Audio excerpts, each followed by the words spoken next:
बिस्मिल्लाहिर्रहमानिर्रहीम। अस्सलाम वालेकुम। आप देख रहे हैं अलिफ न्यूज़ और मैं हूं आपके साथ माजिद अली। शामिल करते हैं आज की वन लाइन हेडलाइंस। हिंदुस्तान ने एक और बैलिस्टिक मिसाइल पृथ्वी 2 का कामयाब तजर्बा कर लिया।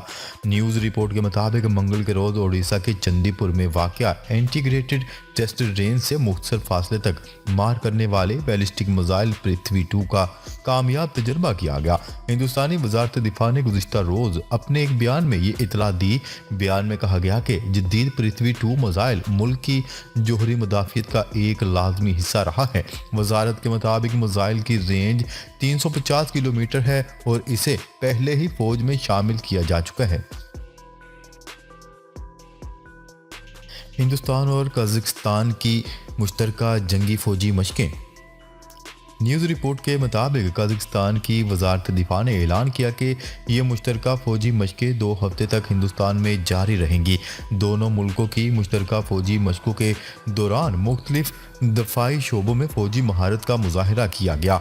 इन फौजी मशकों के दौरान जंगी तरबियत के अमूर भी अंजाम दिए गए। हिंदुस्तान और कजाकिस्तान की मुश्तरका फौजी मशकों के दौरान 10 किलोग्राम के हथियारों के साथ 6 किलोमीटर तक का नाहमवार रास्ता तय किए जाने की भी मशकें अंजाम दी गई हैं और इस सिलसिले में फौजियों के दरमियान मुकाबले का इनकाद किया गया। ओआईसी इजलास, इसराइली वजीर के मस्जिद अक्सा के दौरे की मजम्मत। इस्लामी ताउन तंजीम ने मस्जिद अक्सा के हवाले से इसराइली वजीर की इश्तियाल अंगेजी की मजम्मत करते हुए मसला फ़लस्तीन की मरकजी अहमियत का आदा किया। खबरसा इदारे की रिपोर्ट के मुताबिक मस्जिद अक्सा पर इसराइली हमले पर इस्लामी ताउन तंजीम के सेक्रेटरी जनरल की ज़ेर सदारत हंगामी इजलास में मस्जिद अक्सा और अलकुदस शरीफ के खिलाफ इसराइली पॉलिसियों और कदामत को मुस्तरद करते हुए इन्हें इश्तियाल अंगेज करार दे दिया गया। बरतानिया ने भी डिजिटल करेंसी की तैयारी शुरू कर दी। बरतानवी हुकूमत ने चीनी डिजिटल युआन और यूरोपीय सेंट्रल बैंक के डिजिटल यूरो के बाद डिजिटल पाउंड तैयार करने पर संजीदगी से गौर करना शुरू कर दिया। इस हवाले से बरतानिया की मालियाती खिदमात के वजीर का कहना है कि दुनिया में डिजिटल करेंसी के बढ़ते हुए रुझान के पेश नज़र बरतानिया भी अपनी करेंसी को डिजिटल पाउंड में तब्दील करने का इरादा रखता है। अमरीकी एयर मिशन सिस्टम में फ़नी खराबी, डोमेस्टिक परवाज़ें रोकने का हुक्म। अमरीकी एयर मिशन सिस्टम में फ़नी खराबी के बायस फेडरल एविएशन ने तमाम डोमेस्टिक परवाज़ें रोकने का हुक्म जारी कर दिया। गैर मुल्की खबरसा इदारे की रिपोर्ट के मुताबिक अमरीकी एयर मिशन सिस्टम में फ़नी खराबी के बायस परवाज़ें मनसूख और मअतल कर दी गईं। फेडरल एविएशन एडमिनिस्ट्रेशन ने सिस्टम में खराबी से मुतल्लिका हुकाम को आगाह कर दिया। यूक्रेनी फौजी अमरीकी फौजी अड्डों में तरबियत हासिल करेंगे। वाशिंगटन से अमरीकी हुकाम के मुताबिक यूक्रेनी फौजियों को पैट्रियट मिसाइल दफाई निज़ाम के इस्तेमाल की तरबियत दी जाएगी। अमरीकी हुकाम का कहना है कि यूक्रेनी फौजियों का तरबियती मिशन अमरीकी रियासत ओक्लाहोमा के फोर्ट सेल फौजी अड्डे में होगा। वाज़ेह है कि अमेरिका ने रूस से मुकाबले के लिए यूक्रेन को अपना जदीद पैट्रियट मिसाइल दफाई निज़ाम फराहम करने का कहा है। सऊदी वली अहद शहजादा मोहम्मद बिन सलमान अरब दुनिया की ताकतवर तरीन शख्सियत करार। रूसी टेलीविज़न ने सऊदी अरब के वली अहद और वज़ीर आज़म मोहम्मद बिन सलमान को अरब दुनिया की ताकतवर तरीन शख्सियत करार दे दिया। अरब मीडिया की रिपोर्ट के मुताबिक रूस के अरबी ज़ुबान में नशर होने वाले टीवी चैनल ने इस सिलसिले में एक सर्वे करवाया। रूसी टीवी का कहना था कि सऊदी शहजादा मोहम्मद बिन सलमान साल 2022 में अरब दुनिया की सबसे बाअसर शख्सियत करार दिए गए हैं। दुनिया के ताकतवर तरीन पासपोर्ट की फहरिस्त जारी। हेनले इंडेक्स की जानिब से रवा बरस 2023 के लिए दुनिया के ताकतवर और कमज़ोर तरीन पासपोर्ट की फहरिस्त जारी कर दी गई। आलमी खबरसा इदारे की रिपोर्ट के मुताबिक हेनले इंडेक्स की 2023 की फहरिस्त में दुनिया का सबसे ताकतवर तरीन पासपोर्ट जापान का करार पाया, जिसके पासपोर्ट पर बगैर वीज़ा के 193 ममालिक का सफ़र कर सकते हैं। जबकि दूसरे नंबर पर मुश्तरका तौर पर सिंगापुर और जनूबी कोरिया के पासपोर्ट हैं। जबकि हेनले इंडेक्स में अफगानिस्तान का पासपोर्ट कमज़ोर तरीन पासपोर्ट है, जिसका नंबर सबसे आखिरी यानी 109 है, जबकि पाकिस्तानी पासपोर्ट का नंबर 106 है और पाकिस्तान से नीचे सिर्फ 3 ममालिक बिलतरतीब शाम, इराक और अफगानिस्तान हैं। रवां साल हाजियों की तादाद के हवाले से सऊदी अरब का बड़ा ऐलान। सऊदी अरब के शहर जद्दा में 4 रोज़ा हज एक्सपो का 9 जनवरी से आगाज़ हुआ, जिसमें 57 ममालिक के आला हुकाम और 200 अदारों के नुमाइंदों ने शिरकत की। गवर्नर मक्का ने नुमाइश का इफ्तिताह किया। कॉन्फ्रेंस की इफ्तिताही तकरीब में सऊदी अरब ने आइंदा हज सीज़न के दौरान आज़मीन की तादाद को वबाई अमराज से पहले की सतह पर वापस लाने का ऐलान कर दिया। वज़ीर-ए-आज़म शहबाज शरीफ का पाकिस्तान के लिए $1 अरब के फरागदिलाना ऐलान पर सऊदी वली अहद का शुक्रिया। 2 रोज़ कबल जनेवा में पाकिस्तान की सैलाब से मुतासरा इलाकों की तामीर नो और बहाली के लिए इमदाद के हवाले से मुनक्किद होने वाली कॉन्फ्रेंस के दौरान आलमी ममालिक और तंजीम की जानिब से $10 अरब से ज़ायद इमदाद का ऐलान किया गया। जिन ममालिक की जानिब से पाकिस्तान के लिए इमदाद का ऐलान किया गया, इनमें अमेरिका, फ्रांस, चीन और इस्लामी तरक्याती बैंक, आलमी बैंक और यूरोपीय यूनियन समेत दीगर ममालिक और बैनुल-अक़वामी अदारे शामिल हैं। जबकि वज़ीर-ए-आज़म शहबाज शरीफ ने जेनेवा कॉन्फ्रेंस के दौरान पाकिस्तान के लिए इमदाद का ऐलान करने पर सऊदी वली अहद शहजादा मोहम्मद बिन सलमान का ख़ास तौर पर शुक्रिया अदा किया।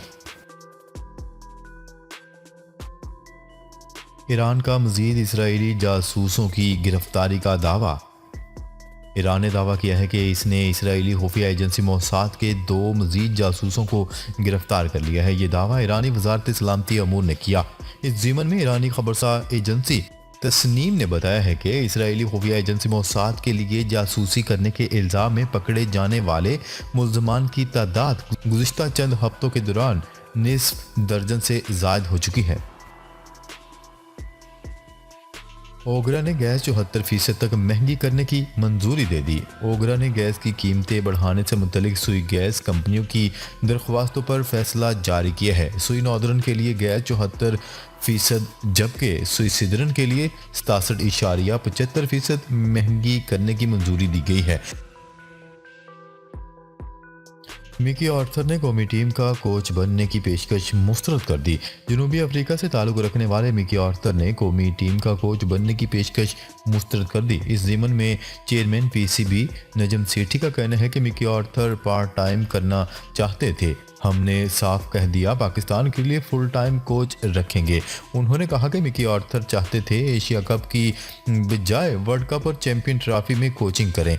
मिकी ने हतमी फैसले के लिए मजीद वक्त मांगा है। नजम सेठी का कहना था कि पाकिस्तान के लिए दी बेस्ट और फुल टाइम कोचिंग स्टाफ रखेंगे और कौमी क्रिकेट टीम की कामयाबियों के लिए किसी सूरत समझौता नहीं किया जाएगा। शहद की पैदावार में कमी होने से कीमतों में इजाफा। खैबर पख्तूनख्वा में शहद की पैदावार में कमी होने से कीमतों में 30 से 50% इजाफा कर दिया गया। General secretary B care association शेरजुमान का कहना है कि गुज़िश्ता साल मक्खियों के 125 फार्म सैलाब में बह गए। सैलाब की वजह से किसी को मुआवजा नहीं मिला। एक साल में 50 लाख बच्चे मौत के मुंह में चले गए। अक़वाम मुत्तहिदा ने खबरदार कर दिया। अक़वाम मुत्तहिदा ने इंकशाफ किया है कि साल 2021 के दौरान दुनिया भर में 50 लाख बच्चे मौत के मुंह में चले गए। अक़वाम मुत्तहिदा का कहना है कि सेहत की सहूलियात की अदम दस्तयाबी के बायस साल 2021 के दौरान दुनिया भर में 5 बरस से कम उम्र के 50 लाख बच्चे मारे गए, जो नाकाबिले बर्दाश्त इंसानी नुकसान है जिससे बचा जा सकता है।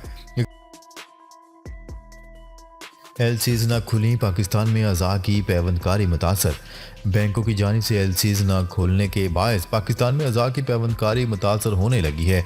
अज़ा की पैवंदकारी के दौरान इस्तेमाल होने वाली दवा की मुल्क भर में शदीद किल्लत हो गई। Pakistan kidney and liver institute Lahore का कहना है कि ATG दवा न मिलने की वजह से गुर्दों की पैवंदकारी 3 हफ्ते से मुअत्तल है।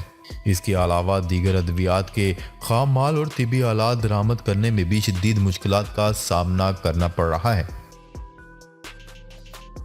आम इंतखाबात में जदीद टेक्नोलॉजी इस्तेमाल करने का फैसला।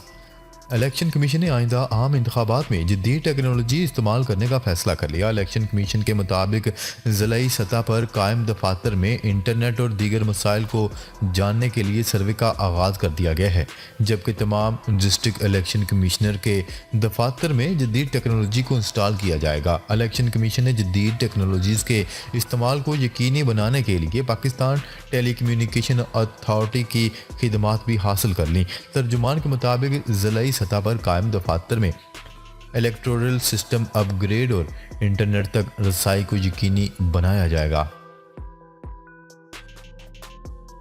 वज़ीर-ए-आज़म शहबाज शरीफ का कहना है कि गंदम के ज़खायर कौम की ज़रूरियात के मुताबिक मौजूद हैं। हम माजी की हुकूमत की तरह टांग पर टांग रख कर नहीं बैठे हैं। वज़ीर-ए-आज़म शहबाज शरीफ ने वफाकी वज़रा के हमरा इस्लामाबाद में प्रेस कॉन्फ्रेंस करते हुए कहा कि हमने गंदम इंपोर्ट की और अरबों डॉलर खर्च किए, क्योंकि इनके ज़माने में गंदम की पैदावार कम थी। आटे की कीमत सूबाई मामला है, सूबों के पास गंदम के स्टॉक मौजूद हैं, उन्होंने गंदम रिलीज़ करनी है।